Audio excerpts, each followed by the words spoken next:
Escribe en los comentarios desde dónde y a qué hora nos ves. Así podré conocerte mejor. Para apoyar el canal gratis, no olvides suscribirte y darle like. ¿Qué sucede cuando la obsesión se sienta en un trono? No es solo una emoción, es una fuerza capaz de redibujar el mapa de una nación con sangre y fuego. Hoy no hablamos de una reina cualquiera, sino de la mujer cuya devoción religiosa se convirtió en una tormenta de fanatismo que ahogó a Inglaterra. Fue la hija adorada, la princesa repudiada y la reina temida. Su historia es una tragedia de anhelo desesperado, anhelo de la fe de su madre, del amor de un esposo y del control absoluto sobre el alma de su reino. Esta es la crónica de María Tudor, la reina obsesionada. En los albores del siglo XVI, Inglaterra celebraba el nacimiento de una princesa que parecía destinada a la grandeza. María Tudor, nacida en el Palacio de Placentia en 1516, no era solo una hija, era la encarnación de la esperanza para la dinastía Tudor. Hija del imponente rey Enrique VIII y la devota Catalina de Aragón, María fue desde su primer aliento la joya indiscutible del reino. Su padre, un monarca que aún no se había sumergido en la tiranía por la que sería recordado, la adoraba. La llamaba su perla más preciosa. Su mundo era un tapiz de privilegios, poder y una educación excepcional. Desde muy joven, demostró una inteligencia aguda, dominando el latín, el francés y el español. Además de ser una música consumada, capaz de cautivar a la corte con su habilidad en el virginal. Su madre, una reina piadosa y culta, se aseguró de que la fe católica fuera el cimiento de su existencia, una roca inamovible sobre la que se construiría toda su identidad. La vida de María era un carrusel de propuestas de matrimonio estratégicas, siendo prometida en distintas ocasiones a los herederos más importantes de Europa, incluido el futuro emperador del Sacro Imperio Romano-Germánico, Carlos V. Era la pieza central en el ajedrez diplomático de su padre, un testamento de su estatus y del poder de Inglaterra. En estos primeros años no había ninguna sombra en su horizonte. Era la amada princesa de Gales, la heredera legítima al trono, una joven cuya piedad era tan comentada como su linaje real. Nadie, ni siquiera en sus peores pesadillas, podría haber imaginado que este idílico mundo de certeza y devoción estaba a punto de ser destrozado, no por un enemigo extranjero, sino por la obsesión de su propio padre. La estabilidad del mundo de María comenzó a fracturarse con la llegada de una obsesión que cambiaría el curso de la historia inglesa. Esta obsesión tenía un nombre: Ana Bolena. Mientras la reina Catalina envejecía sin poder darle a Enrique VIII el anhelado heredero varón, la mirada del rey se desvió hacia una de las damas de compañía de la reina. Ana no era como las demás. Era inteligente, ambiciosa, y se negó a ser simplemente una amante real. Exigía ser reina, y Enrique, consumido por la pasión y la paranoia dinástica, estaba dispuesto a mover cielo y tierra para conseguirlo. Para la joven María, la ascendencia de Ana Bolena fue el comienzo de un lento y doloroso crepúsculo. Vio cómo el afecto de su padre se enfriaba, reemplazado por una frustración cada vez más palpable. La corte, antes un lugar de seguridad, se convirtió en un nido de susurros e intrigas. La gran cuestión del rey, como se conoció a su intento de anular su matrimonio con Catalina, no era solo un asunto teológico o legal.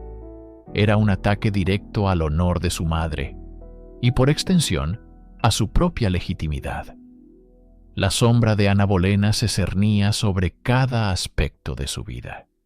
Representaba la anulación de todo lo que María consideraba sagrado: la santidad del matrimonio de sus padres, la autoridad del Papa, y su propio derecho de nacimiento como heredera de Inglaterra. Observó con creciente horror cómo su padre desafiaba a Roma, cómo los cimientos de la fe que su madre le había inculcado eran sacudidos por el deseo de un hombre. Ana no era solo una rival por el afecto de su padre, era la personificación de la herejía y la destrucción de su mundo. Cada paso que Ana daba hacia el trono era un paso que empujaba a María y a su madre hacia el abismo del repudio y el exilio. El golpe fue tan brutal como definitivo.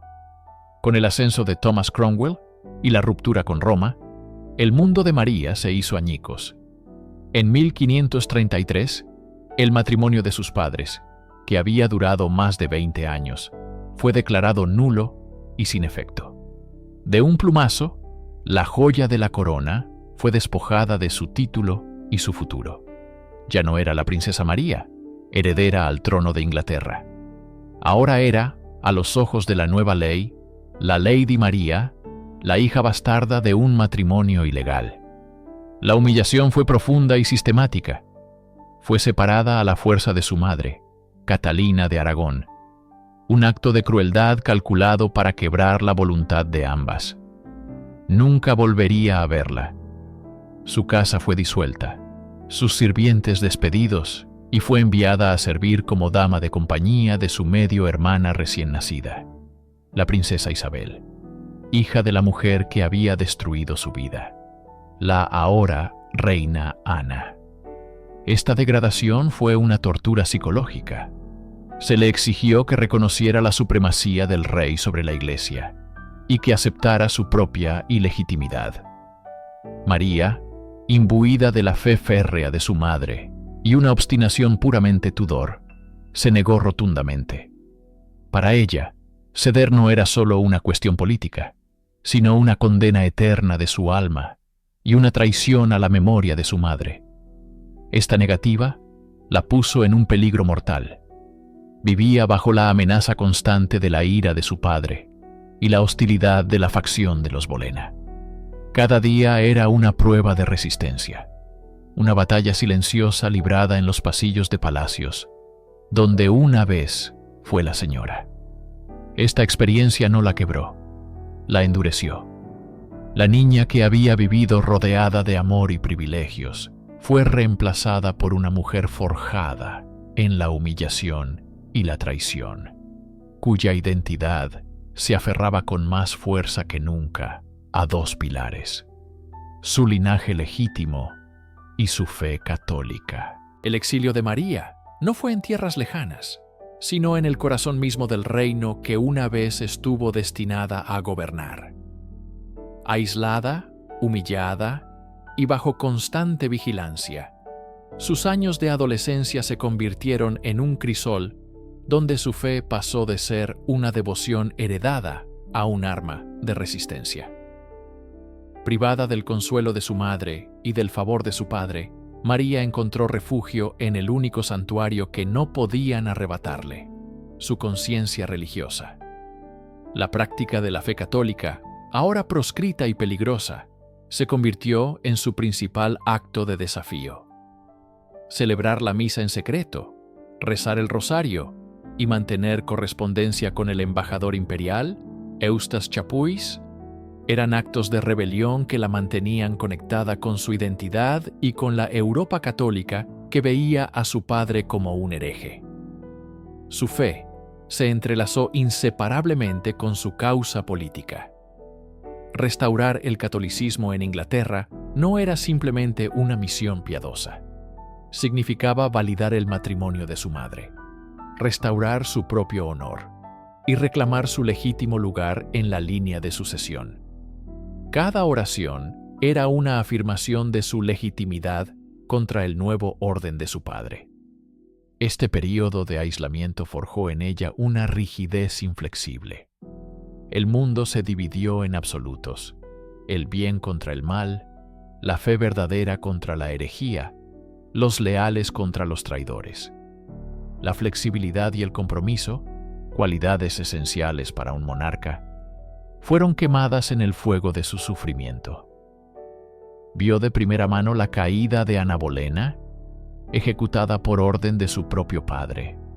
Un evento que, si bien pudo haberle traído una sombría satisfacción, también le demostró la naturaleza caprichosa y letal del poder. En este exilio interno, la fe de María dejó de ser consuelo para convertirse en una armadura de hierro, una convicción inquebrantable de que Dios la había elegido para una misión sagrada: de volver a Inglaterra al seno de la verdadera Iglesia, sin importar el coste. La muerte de Enrique VIII no trajo alivio a María, sino una nueva forma de tormento. El trono pasó a su medio hermano de 9 años, Eduardo VI, un niño frágil en salud pero ferviente en su fe protestante, moldeado por consejeros ambiciosos como el duque de Somerset y más tarde el implacable John Dudley, duque de Northumberland. Para María, el reinado de Eduardo fue una pesadilla teológica hecha realidad. Vio con horror cómo los pilares de la Iglesia que su padre había creado y que ella despreciaba pero que al menos mantenían una apariencia católica, eran demolidos sistemáticamente. Se prohibió la misa en latín, se destruyeron altares y estatuas de santos y se impuso el libro de oración común. Cada reforma era una afrenta personal, una daga en el corazón de su identidad y en la memoria de su madre, Catalina de Aragón. La corte de su hermano se convirtió en un territorio hostil. Fue presionada, intimidada y amenazada para que abandonara la misa católica, que practicaba en privado, desafiando abiertamente al Consejo Real. Esta persecución no quebró su espíritu, lo forjó en acero.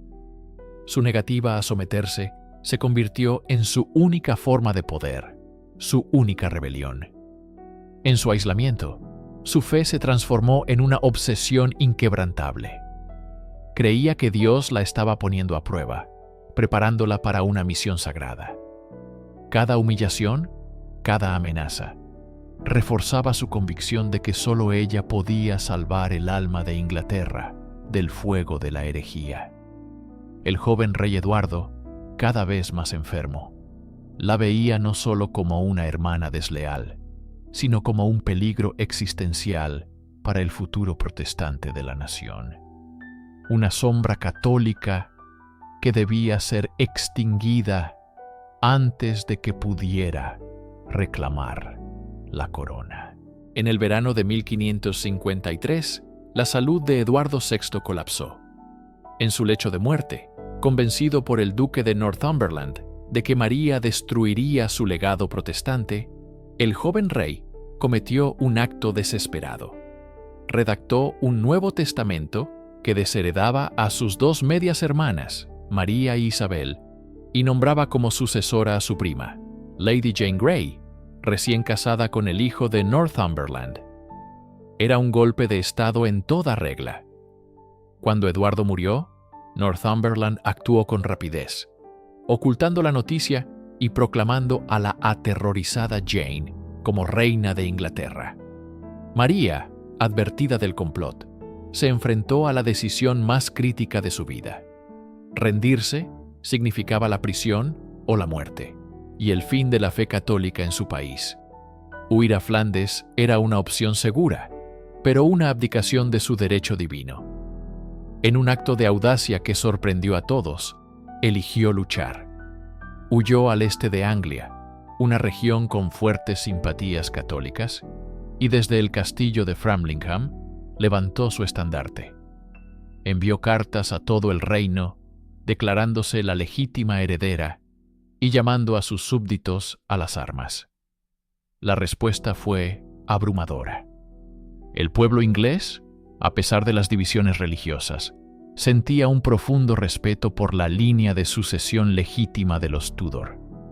Veían a Northumberland como un usurpador hambriento de poder y a Jane como su marioneta. El apoyo a María creció como una marea imparable. El propio Consejo Privado de Londres, viendo la dirección del viento, abandonó a Northumberland y proclamó a María como la verdadera reina. El reinado de Lady Jane Grey, la reina de 9 días, se desmoronó sin derramar una gota de sangre en batalla. El usurpador había sido derrotado, no por un ejército, sino por la voluntad de un pueblo y la determinación de una mujer que se negaba a ser borrada de la historia. La entrada de María en Londres fue un espectáculo de triunfo catártico. Después de 37 años de incertidumbre, humillación y peligro, el pueblo la aclamaba como su soberana. Multitudes vitoreaban su nombre. Las campanas de las iglesias repicaban y los ciudadanos que habían arriesgado todo por ella la recibían con lágrimas de alegría. Para María, este momento era mucho más que una simple victoria política. Era una confirmación divina. Dios mismo había intervenido para colocarla en el trono, barriendo a sus enemigos y reivindicando su derecho de nacimiento y su fe inquebrantable. Esta creencia se convirtió en la piedra angular de su reinado. No era simplemente una reina, era un instrumento de la voluntad de Dios, elegida para purgar la herejía y devolver a Inglaterra al seno de la verdadera Iglesia. Su primer acto simbólico fue liberar de la Torre de Londres a los viejos obispos católicos encarcelados durante el reinado de Eduardo, como Stephen Gardiner y el duque de Norfolk. Al verlos arrodillarse ante ella, María lloró, viendo en su liberación el comienzo de la restauración de todo lo que había sido destruido. El poder, por fin, estaba en sus manos. Pero no era el poder por el poder lo que la obsesionaba. Era el poder como medio para un fin sagrado. La corona no era un adorno, sino una pesada cruz, una responsabilidad monumental para salvar las almas de sus súbditos. En su mente, cada decisión que tomara a partir de ese momento estaría guiada por esta misión divina. La celebración inicial de su ascenso pronto daría paso a la sombría realidad de su obsesión, pues una reina que se cree la ejecutora de la voluntad de Dios no tolerará la disidencia. Una vez asegurada en el trono, la primera y más profunda obsesión de María fue reescribir la historia. No se trataba de gobernar una nueva Inglaterra, sino de restaurar una antigua, de purificar una nación manchada por los pecados de su propio padre. Su reinado se convirtió en una cruzada personal para borrar sistemáticamente el legado de Enrique VIII y Eduardo VI. El primer objetivo fue su propia legitimidad. Convocó a su primer parlamento con una directiva clara: anular el divorcio de sus padres. La ley que declaraba el matrimonio de Enrique y Catalina de Aragón nulo fue revocada, y con ella, María fue declarada retroactivamente la heredera legítima desde su nacimiento.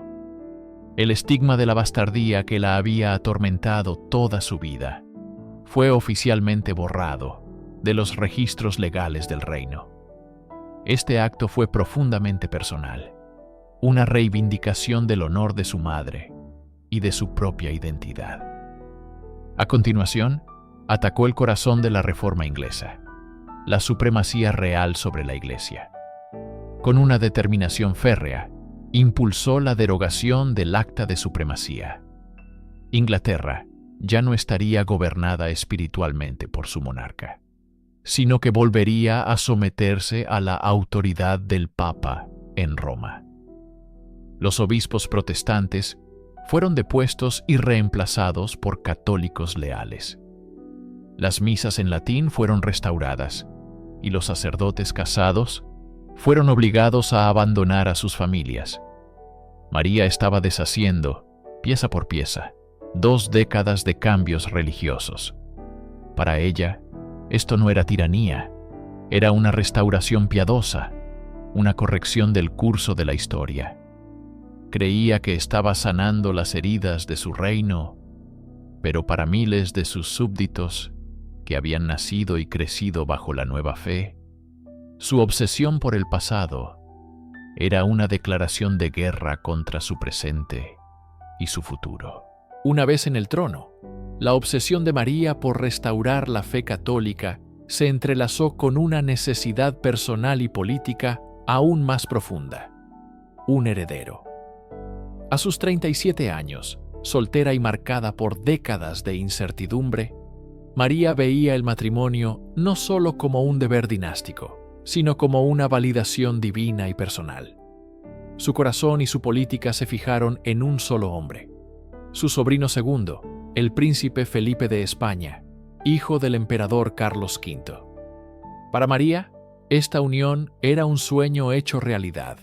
Felipe no solo era el heredero del imperio más poderoso y católico del mundo, sino que también representaba la sangre de su amada madre, Catalina de Aragón. En su mente, el matrimonio era un acto de justicia poética, una forma de enmendar la humillación que su padre había infligido a su familia. Ignoró por completo las advertencias de su consejo, quienes temían que un consorte español subordinara a Inglaterra a los intereses de los Habsburgo. La xenofobia latente en el pueblo inglés se encendió ante la perspectiva de un rey extranjero, pero María estaba cegada por una visión idealizada. En sus cartas y oraciones no veía al político pragmático y frío que era Felipe, sino a un príncipe piadoso que la ayudaría en su sagrada misión. Esta obsesión por el matrimonio era una confluencia de su anhelo de amor, su desesperación por un hijo que asegurara la sucesión católica y su deseo de forjar una alianza inquebrantable con la potencia católica de Europa. Estaba dispuesta a arriesgar la frágil paz de su reino por un hombre al que nunca había visto, convencida de que era la voluntad de Dios. El anuncio oficial del compromiso de María con Felipe II fue la chispa que incendió el polvorín de la Inglaterra protestante y nacionalista. El miedo a ser absorbidos por el vasto y católico imperio español era palpable. Este descontento popular culminó en una peligrosa insurrección a principios de 1554, conocida como la Rebelión de Wyatt, liderada por Sir Thomas Wyatt el Joven. El plan era deponer a María y posiblemente colocar a su media hermana Isabel en el trono, casándola con un noble inglés. La rebelión fue una prueba de fuego para la nueva reina. Mientras las fuerzas de Wyatt marchaban sobre Londres, el pánico se apoderó de la capital. Se aconsejó a María que huyera, pero ella se negó. En un acto de extraordinario coraje y determinación, se dirigió a los ciudadanos de Londres en el Guildhall. Con una voz firme, denunció a los rebeldes como traidores y apeló a la lealtad de su pueblo, prometiendo que solo se casaría con el consentimiento del Parlamento. Su discurso fue una obra maestra de la oratoria política, transformando el miedo en fervor leal. La rebelión fue aplastada y la respuesta de María fue implacable. Su obsesión por asegurar su trono y su matrimonio ahora exigía sangre. Wyatt y decenas de sus seguidores fueron ejecutados. Pero la víctima más trágica fue la joven Lady Jane Grey. Aunque probablemente inocente de cualquier participación en el complot, su mera existencia como alternativa protestante al trono la convertía en un peligro inaceptable. Su ejecución, junto con la de su esposo, demostró al mundo que la piedad de María tenía un límite y que no dudaría en aniquilar cualquier amenaza a su poder y a su misión divina. Con la rebelión sofocada y su matrimonio con Felipe, celebrado en julio de 1554, la siguiente obsesión de María consumió toda su existencia: concebir un heredero. Un hijo católico era la única garantía de que su restauración religiosa sobreviviría a su muerte. Pronto, la corte recibió la noticia que todos esperaban: La reina estaba embarazada. Los síntomas parecían inequívocos. Su menstruación cesó, su abdomen se hinchó y sintió náuseas matutinas. La noticia se extendió por toda Europa. Se escribieron cartas oficiales anunciando el inminente nacimiento real. Se prepararon las habitaciones del bebé y se acuñaron monedas conmemorativas. María, radiante, se retiró a sus aposentos para el tradicional confinamiento previo al parto en abril de 1555. Las semanas se convirtieron en meses. La fecha prevista para el parto llegó y pasó. La ansiedad en la corte creció hasta convertirse en una tensión insoportable. Los médicos estaban perplejos. El vientre de la reina, que había parecido tan lleno de promesas, comenzó a deshincharse lentamente. En agosto, la devastadora verdad ya no podía ocultarse. No había bebé. Nunca lo hubo. Fue un embarazo fantasma, un caso de pseudociesis, donde el deseo abrumador de una mujer por concebir manifiesta síntomas físicos reales. La humillación fue total y pública. Felipe, decepcionado y distante, abandonó Inglaterra poco después. Para María, la tragedia fue una crisis espiritual. ¿Por qué Dios le negaría el hijo por el que tanto había rezado?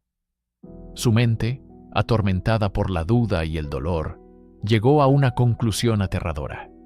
Dios no la estaba castigando a ella, sino a su reino, que aún albergaba la mancha de la herejía. La devastación personal del embarazo fantasma solidificó en la mente de María una convicción terrible y sangrienta. Su vientre vacío era un reflejo del alma vacía de Inglaterra, un castigo divino por la herejía que aún supuraba en su reino. Su fracaso en concebir un heredero no era personal, sino una señal celestial de que no había sido lo suficientemente enérgica en su misión sagrada. La piedad y la paciencia habían fallado. Ahora, solo el fuego podría purificar la nación y aplacar la ira de Dios.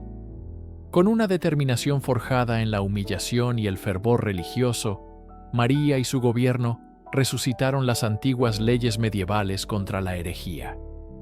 El Parlamento, presionado por la corona, las aprobó a finales de 1554. El escenario estaba listo para la persecución sistemática de los protestantes. El primer mártir de esta nueva era de terror fue John Rogers, un clérigo y traductor de la Biblia, quien fue quemado en la hoguera en Smithfield en febrero de 1555. Su muerte fue un mensaje brutal y deliberado. No habría tolerancia. A Rogers le siguieron otros, como el obispo de Gloucester, John Hooper.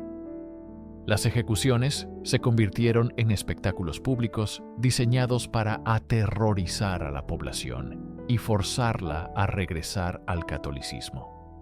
Pero el efecto fue a menudo el contrario. La valentía de los mártires en las llamas inspiró a muchos y fortaleció la resistencia protestante. Para María, sin embargo, cada hoguera era un acto de fe, una ofrenda desesperada a un Dios que le había negado un hijo. Su obsesión por la salvación de las almas de sus súbditos la había transformado en la arquitecta de su sufrimiento físico, iniciando el período que la marcaría para siempre en la historia como Bloody Mary. La restauración del catolicismo no se detendría en la anulación de las leyes de su padre y su hermano. Para María, la verdadera purga, la sanación espiritual de Inglaterra, requería fuego. En 1555, con el respaldo del Parlamento y el Consejo de Figuras como el Cardenal Pole, resucitó las antiguas leyes contra la herejía. La maquinaria de la Inquisición, al estilo inglés, se puso en marcha. La obsesión religiosa de la reina, forjada en años de humillación y aislamiento, se convirtió en política de Estado.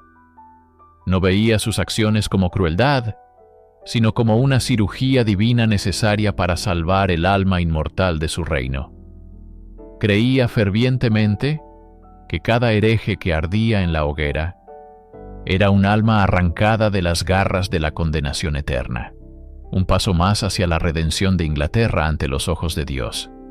El primer ejecutado fue John Rogers, un clérigo protestante quemado en Smithfield en febrero de 1555. Fue el comienzo de un torrente.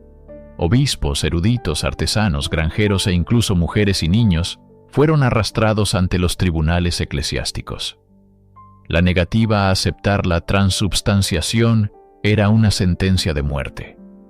Las ejecuciones se convirtieron en espectáculos públicos macabros, diseñados para aterrorizar a la población y forzarla a la sumisión. Pero el efecto fue el contrario. Los mártires protestantes, enfrentando las llamas con himnos y oraciones, se convirtieron en héroes. La propaganda de los exiliados protestantes en el continente no tardó en darle a la reina un apodo que la perseguiría por toda la eternidad: Bloody Mary, María la Sanguinaria.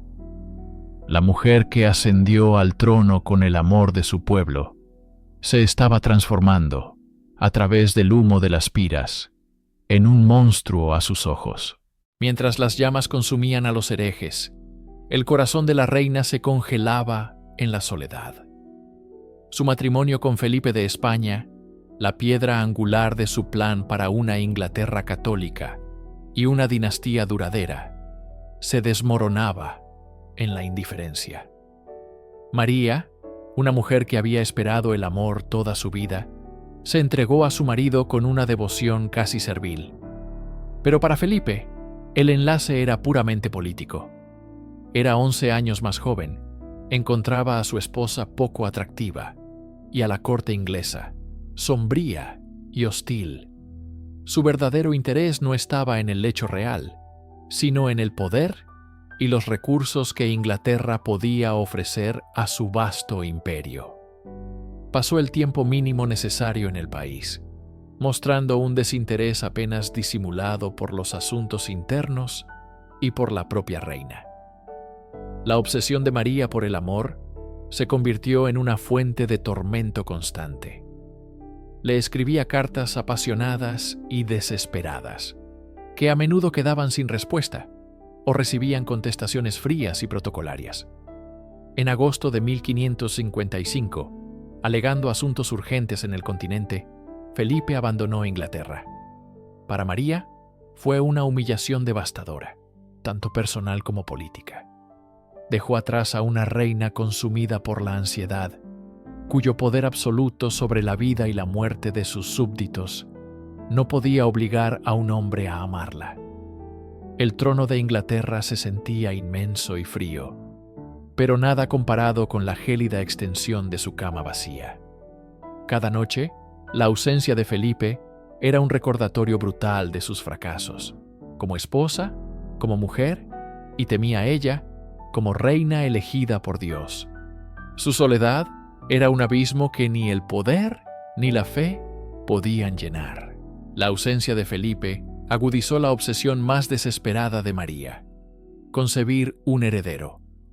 Un hijo católico era la única garantía de que su restauración religiosa sobreviviría a su muerte. Sin él, el trono pasaría a su medio hermana protestante, Isabel, y todo su sangriento trabajo habría sido en vano. Esta necesidad se convirtió en una fuerza tan poderosa que su cuerpo comenzó a engañarla. A finales de 1554, la reina anunció que estaba embarazada. La noticia fue recibida con júbilo por los católicos de toda Europa. Las campanas de las iglesias repicaron, se celebraron misas de acción de gracias y el palacio se llenó de preparativos para el nacimiento real. Los meses pasaron. El vientre de María se hinchó, experimentó náuseas matutinas y todos los síntomas de un embarazo. Se recluyó, esperando el momento del parto. Pero la fecha prevista llegó y pasó, y luego otra. Lentamente, la esperanza se transformó en una ansiedad insoportable y luego en una humillación pública. Los médicos estaban desconcertados. Hoy, Se cree que sufrió de pseudociesis o embarazo fantasma, una condición psicosomática donde el deseo abrumador de un hijo produce síntomas físicos reales. Para María fue una tortura psicológica. La cuna que había preparado con tanto esmero permaneció vacía. La alegría de la corte se convirtió en susurros y miradas de lástima. El fracaso no era solo personal. Para ella era una señal del disgusto de Dios, un castigo por no haber purgado la herejía con suficiente celo. Esta convicción solo intensificó las persecuciones. Su cuerpo la había traicionado, pero su fe exigía más sangre. En un intento desesperado por complacer a un Dios que le negaba su más profundo anhelo. Enferma, abandonada por su marido y sin heredero, el reinado de María se encaminaba hacia su trágico final. El último y más aplastante golpe no provino de una conspiración interna ni de una revuelta protestante, sino del tablero de la política europea, una consecuencia directa de su obsesión por su marido español. Felipe II, ahora en guerra con Francia, presionó a María para que Inglaterra se uniera al conflicto. A pesar de la oposición de su consejo y de un tesoro agotado, la lealtad de María a su esposo prevaleció sobre la prudencia. Comprometió a las fuerzas inglesas en una guerra que no beneficiaba en nada a su país. La respuesta francesa fue astuta y devastadora. En el invierno de enero de 1558, mientras las defensas inglesas estaban debilitadas, las tropas francesas lanzaron un ataque sorpresa sobre Calais, la última posesión de Inglaterra en el continente. Era un símbolo del antiguo poderío inglés, un enclave mantenido durante más de 200 años. En cuestión de días, la ciudad cayó. La noticia fue una conmoción nacional, una humillación sin precedentes. Para María, fue el golpe de gracia. La pérdida de Calais representó el fracaso total de su política exterior y de su matrimonio. Había arrastrado a su país a una guerra por un hombre que no la amaba, solo para sufrir una derrota catastrófica. Su ya frágil salud se derrumbó por completo. Se dice que, consumida por la pena, confesó a sus damas de compañía: «Cuando esté muerta y me abran, encontrarán a Felipe y a Calais grabados en mi corazón». La herida era más que simbólica. Era la prueba final de que todas sus obsesiones, su fe, su amor, su anhelo de un imperio católico, solo habían traído ruina a ella y a su reino. Mientras las llamas de los mártires protestantes ascendían, una sombra se alargaba en los pasillos del poder, una amenaza mucho más personal y peligrosa para María, su propia media hermana, Isabel, joven, carismática y, lo que era peor, hija de Ana Bolena, la mujer que había suplantado a su madre y fracturado la fe de Inglaterra. Para María, Isabel no era solo una heredera, era la encarnación viviente del cisma, una serpiente esperando su momento para morder. Cada sonrisa de Isabel era un cálculo, cada palabra una posible traición. La rebelión de Wyatt en 1554, aunque fracasada, solidificó la paranoia de María. Los rebeldes habían manifestado su intención de colocar a Isabel en el trono, y aunque no se pudo probar la implicación directa de la joven princesa, la sospecha fue suficiente.